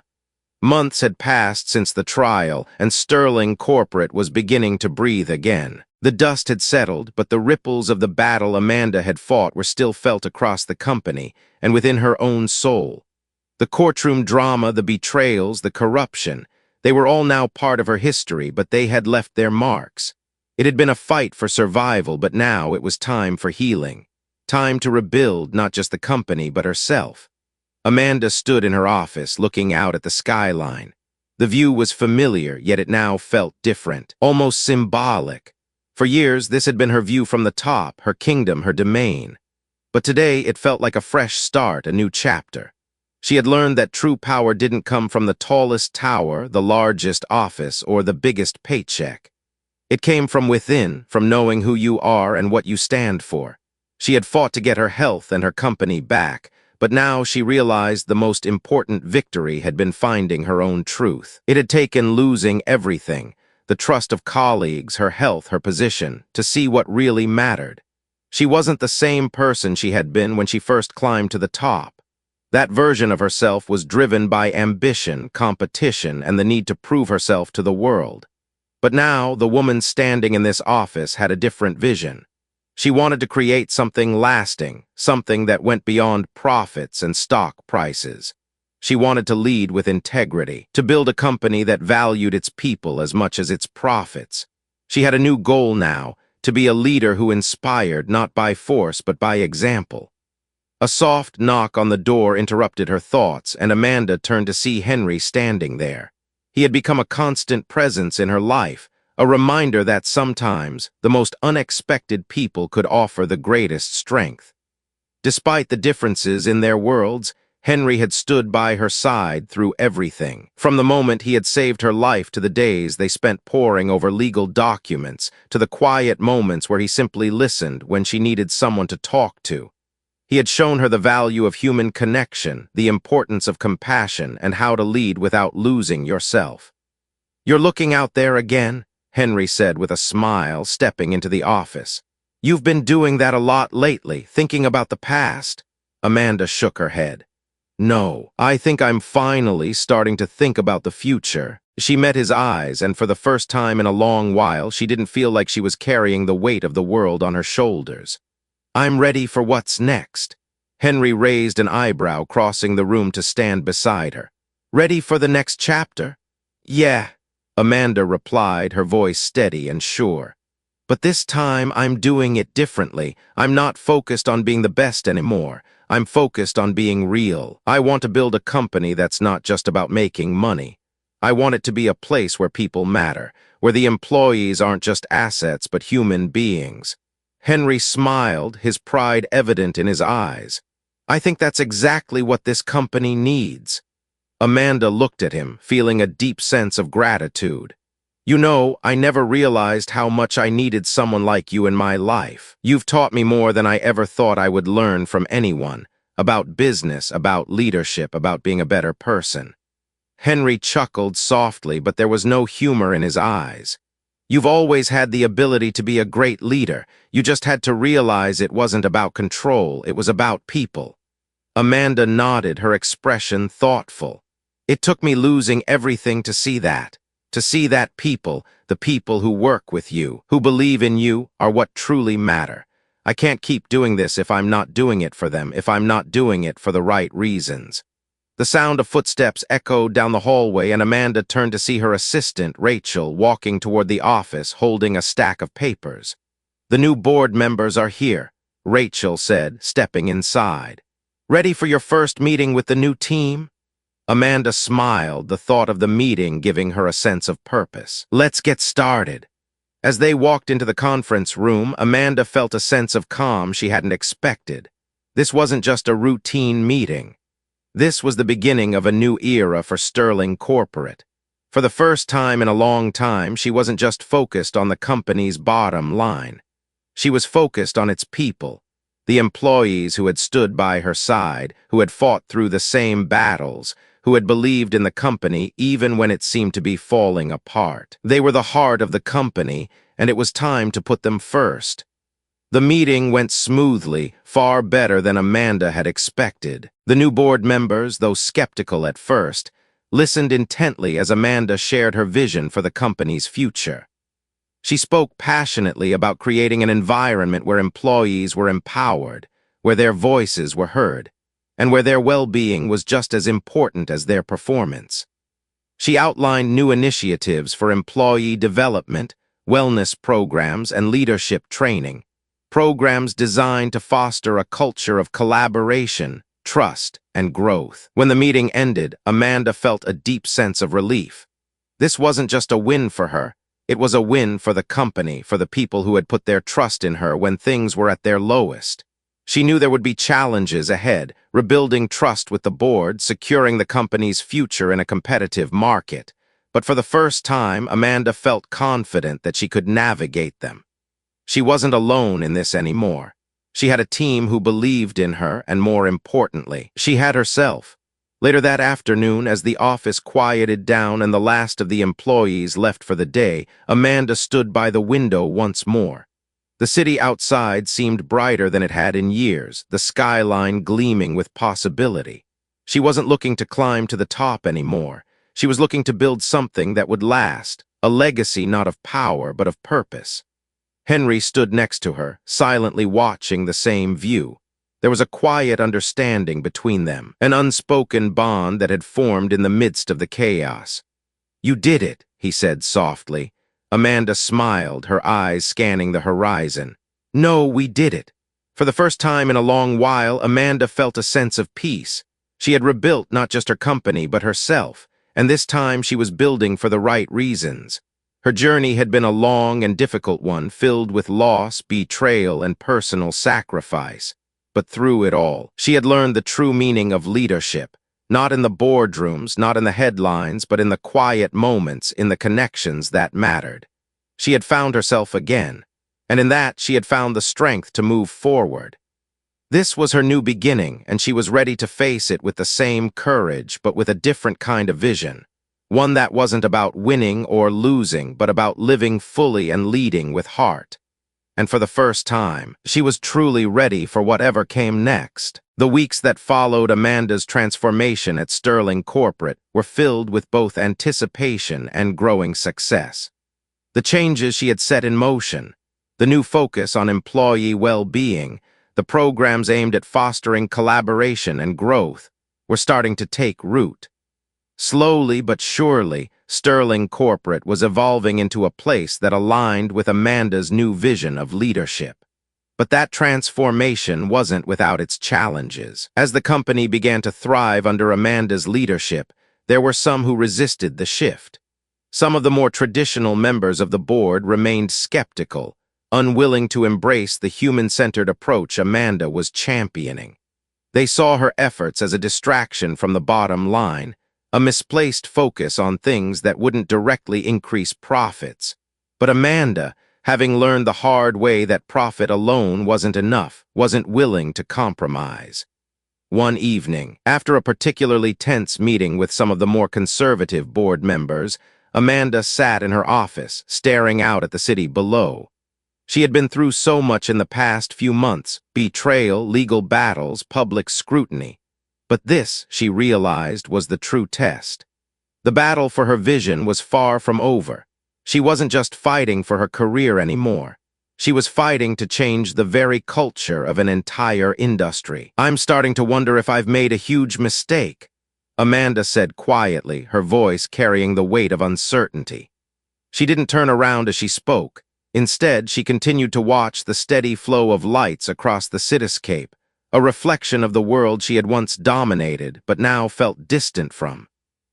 Henry, who had become her closest ally throughout this journey, stood in the doorway, watching her silently for a moment before stepping into the room. "You've made a lot of mistakes, Amanda," he said with his usual calmness. "But none of them were huge mistakes. You're on the right path, but it's not an easy one." Amanda finally turned to face him, her expression softening slightly as she acknowledged his words.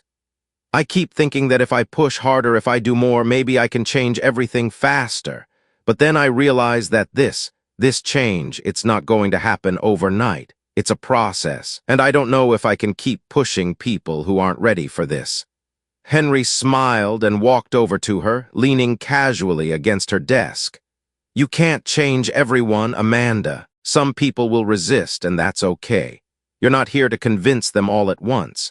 You're here to lead by example, to show them the value of what you're doing. The ones who believe in you will follow." Amanda took a deep breath, considering his words. "But what if they don't? What if I'm fighting a losing battle?" "You're not fighting a battle," Henry replied gently. "You're building a legacy, and legacies don't happen by trying to force change. They happen by creating something lasting, something meaningful. Look at everything you've done already. Look at the people who trust you, the ones who are already seeing the results. That's where your focus should be." Amanda's mind drifted back to the early days of her career when she had first set out to make a name for herself in a world that had never been kind to women like her. She had fought so hard to get to the top, believing that success meant power, that control was the key to winning. But now, standing here, she realized that true success, true power was in creating something that would outlive her, something that would continue to make a difference long after she was gone. "I'm not fighting alone anymore," she said softly, her gaze settling on Henry. "And that's the difference. I've got a team now, and I've got a vision." "Exactly," Henry agreed. "And that's why you'll win, because you're not doing this for the wrong reasons. You're doing it for something bigger than just your career. You're doing it for the people who count." Amanda smiled, feeling a wave of gratitude wash over her. "I don't know what I would have done without you," she said, her voice sincere. "You've shown me so much more than I could have imagined. You've helped me see things that I had lost sight of." Henry chuckled lightly, a warm glint in his eyes. "You've always had it in you, Amanda. I just helped you find it." The quiet moment stretched between them, the weight of everything that had transpired settling into something calmer, more peaceful. Amanda realized that for the first time in years, she was not just surviving, she was living, and it wasn't the corporate ladder or the title of CEO that defined her anymore. It was her relationships, her integrity, and the values she was embedding in the company she had worked so hard to build. But the real test was still ahead of her. Weeks passed, and Amanda's new vision for Sterling Corporate began to take shape in ways she had never anticipated. The employee wellness programs were making a tangible difference in the day-to-day atmosphere of the company. Workers were more engaged, happier, and more productive. The results were starting to speak for themselves. Amanda's efforts had paid off, but the resistance from the more traditional board members hadn't gone away. They still didn't fully trust her new direction. As expected, they began to push back. One of the more vocal members, a man named Jonathan Collins, had been particularly difficult. He was a shareholder with strong ties to the company's past leadership, and he had never agreed with Amanda's shift in priorities. In a tense board meeting, Jonathan finally spoke up, his voice filled with skepticism. "Amanda, with all due respect, this focus on employee well-being and these human-centered initiatives are all well and good, but at the end of the day, this company needs to turn a profit. We need to be cutting costs, not investing in things that don't directly generate income." Amanda remained calm, though the words stung. She had prepared for this moment just as she had prepared for all the other challenges. She had been underestimated her whole life, and she wasn't going to let it happen again now. "You're right, Jonathan," Amanda said evenly. "The company needs to turn a profit, but we've already seen that when employees are treated as assets and not people, productivity suffers. The future of this company is not in more cuts or more pressure. It's in creating an environment where people feel valued and invested in." Jonathan's face hardened, but Amanda continued, her voice steady. "I'm not asking for blind support, Jonathan. I'm asking for trust. I believe in what we're doing. And if we truly want Sterling Corporate to be a leader in this industry, we need to lead by example. We need to show the world that businesses can thrive without sacrificing people in the process." For a moment, the room was quiet, but the silence wasn't uncomfortable. It was the kind of silence that comes before change. And just as Amanda had hoped, one by one, other board members began to speak in favor of her plan. They acknowledged that times were changing, and maybe, just maybe, Amanda's approach was the future. Months later, Amanda stood at the front of a large conference room, her team gathered around her. The results of the new initiatives were clear. Sterling Corporate was thriving in ways it never had before. Employee satisfaction was at an all-time high, productivity had soared, and most importantly, the culture had shifted from one of fear and competition to one of collaboration and trust. "You did it," Henry said quietly as he stood by her side, his voice filled with pride. "You've built something real." Amanda looked around at the faces of her team, all of them smiling and full of energy. She could feel the weight of their trust, of their belief in her. And for the first time, Amanda truly understood what it meant to be a leader, not by title, but by the impact she had on the lives of those around her. "Not just me," she replied. "We all did this." And as she stood there, surrounded by the people who had helped her build a new legacy, Amanda realized that leadership was never about control. It was about the people you led, the trust you earned, and the lives you changed.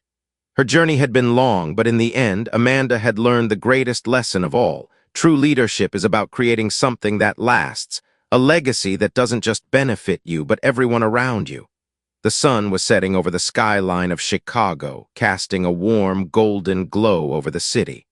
Amanda sat at her desk in her office, reflecting on the long road she had traveled. From the trials and betrayals to the victories and setbacks, every moment had led her here. This was no longer just the office of the CEO of Sterling Corporate. It was the space where Amanda had found herself again. It was the space where she had rediscovered the true meaning of leadership, not in the power she wielded, but in the people she influenced. There had been days when it felt like everything she had worked for was slipping through her fingers. The pressures of the media, the resistance from within the company, the long nights of legal battles and sleeplessness, all of it had tested her in ways she never imagined. But she had weathered the storm. And now, as she looked out over the city that had witnessed her rise and fall, Amanda knew that this chapter of her life was finally coming to a close. The transformation of Sterling Corporate was complete. The new culture that Amanda had instilled, one rooted in trust, empathy, and shared purpose, was thriving. Employees no longer saw themselves as just cogs in the machine. They were valued contributors, empowered to make a difference. Productivity was higher than ever before, but more importantly, the atmosphere in the office had changed. The environment was collaborative, supportive, and most importantly, human. Amanda's vision had come to life. Yet, as she sat there, Amanda felt a strange sense of emptiness. She had achieved what she set out to do, turned the company around, restored her own reputation, and built a legacy of leadership that aligned with her values. But now that she had arrived at this point, she found herself wondering what came next. Knock, knock, came a familiar voice from the door. Henry stepped in, a smile on his face, but with a quiet understanding in his eyes. "You busy?" Amanda smiled at the sight of him. "Never too busy for you, Henry. Come in." He walked over to her desk, leaning against the edge casually. "I can't believe it's been this long. Look at where we are now." His tone was light, but Amanda could hear the pride in it. "You did it, Amanda. I knew you could." She nodded, her gaze still on the window, her thoughts far away. "Yeah, but what now? I've done what I came here to do. Sterling is thriving, and I've built something lasting. But I can't shake the feeling that I'm at the end of one journey, but not sure where to go next." Henry's expression softened. He had seen Amanda at her most vulnerable and her most triumphant. He understood the weight she carried, even if she didn't always show it. Maybe it's time for a new chapter. Sometimes we don't know what comes next until we take that first step. Amanda turned her gaze to him, and for the first time in a while, she allowed herself to truly let go of the worry that had consumed her for so long. She had spent so many years in a constant battle for control, for success, for recognition. But in the process, she had forgotten what it meant to let go, to be open to new possibilities. "You're right," she said softly, the words resonating within her. "Maybe it's time to step away from the day-to-day grind and think about what comes next, not as the CEO of a corporation, but as me, just Amanda." Henry smiled. "I've always believed in you, Amanda, and I know that whatever you do next, it's going to be something great." Amanda's mind drifted, thinking about the road that had led her here, the lessons she had learned along the way. The fight to restore Sterling Corporate had been grueling, but it had also given her the clarity she had been searching for all these years. She had learned that leadership was not about exerting control or pursuing accolades. It was about connection, understanding, and leading with compassion. And now, she realized it was time to take those lessons and apply them in new ways. "Maybe it's time to focus on what I can give back," she said thoughtfully. "I've spent so many years building something for myself and my company. Maybe it's time to help others build something too, to share the knowledge I've gained and help those who are just starting out." Henry's eyes lit up. "You could do something like that, you know. You've got the experience, the wisdom. You've been through the ringer, but you came out stronger for it. People need to hear your story." Amanda chuckled softly. "It's funny, isn't it? I spent so much of my life thinking that success was about climbing higher, about winning every battle. But now I realize that true success is about helping others find their way. It's about sharing the journey." Henry nodded. "Exactly. You've got the power to change lives, to help others achieve their own version of success." Amanda looked at him, a sense of purpose filling her chest. For the first time, she could see a future where she wasn't just the CEO of Sterling Corporate, but a mentor, a guide, someone who could help others avoid the mistakes she had made, while showing them how to lead with integrity and heart. "I think I know what comes next," she said, her voice gaining strength. "I'm going to take everything I've learned and use it to help others. Whether it's through coaching, speaking, or writing, I want to share my story, my lessons. I want to help others build something that lasts, just like I did with Sterling. Henry smiled, his pride evident. I think that's a brilliant idea, Amanda. You've got so much to offer the world, and I have no doubt you'll make a huge impact. Amanda stood up, walking over to the window once more. She looked out at the city below, her thoughts crystal clear. The journey she had been on had transformed her. It had been hard, painful, and at times it had seemed impossible. But now she understood that true leadership wasn't about making the most money or building the tallest skyscraper. It was about the lives you touched, the people you empowered, and the legacy you left behind. The road ahead wasn't going to be easy. There would be more challenges, more uncertainty. But for the first time in her life, Amanda felt at peace. She knew that whatever came next, she was ready. She had already fought the hardest battle of her life and emerged victorious. Now, it was time to start a new journey, one that was about more than just business. It was about creating something bigger than herself. "Thank you, Henry," she said, her voice full of gratitude, "for everything." He gave her a reassuring nod. "You've got this, always have." As Amanda stood there looking out at the city that had once symbolized her ambition, she realized that her journey wasn't over. It had simply changed direction. She was no longer the woman who sought power for herself. She was the woman who sought to empower others, to create something meaningful that would last long after she was gone. And with that, Amanda stepped into the future, not as the CEO of Sterling Corporate, but as someone whose legacy would be measured by the lives she touched and the hearts she inspired. In this final part of Amanda's journey, she reflects on everything she has been through, her rise to power, her downfall, and the subsequent rebuilding of her life and company. Amanda now stands at a crossroads, having successfully transformed Sterling Corporate into a company centered on empathy, collaboration, and human value. However, with the company thriving, she begins to feel a sense of emptiness as she realizes her journey to rebuild wasn't just about restoring her company. It was about discovering a deeper meaning in leadership. Henry, who has been a constant presence in her life throughout this transformation, encourages Amanda to see that her next chapter isn't just about business success, but about helping others. After much reflection, Amanda decides that her future lies in sharing her lessons and experiences with others, whether through coaching, speaking, or writing. She wants to empower other leaders to lead with integrity, compassion, and a focus on people over profit. Amanda's realization is profound. True leadership isn't about climbing to the top for personal gain, but about creating a legacy that impacts others. She understands that her success is measured not in wealth or status, but in how many lives she touches and how she can help others avoid the mistakes she made. With a renewed sense of purpose, Amanda steps into a future filled with new possibilities, ready to embrace her next journey, not as a corporate CEO, but as a mentor who will leave a lasting impact on the world. In the end, Amanda has completed her journey, not just as a leader of a company, but as a woman who has learned to lead from the heart.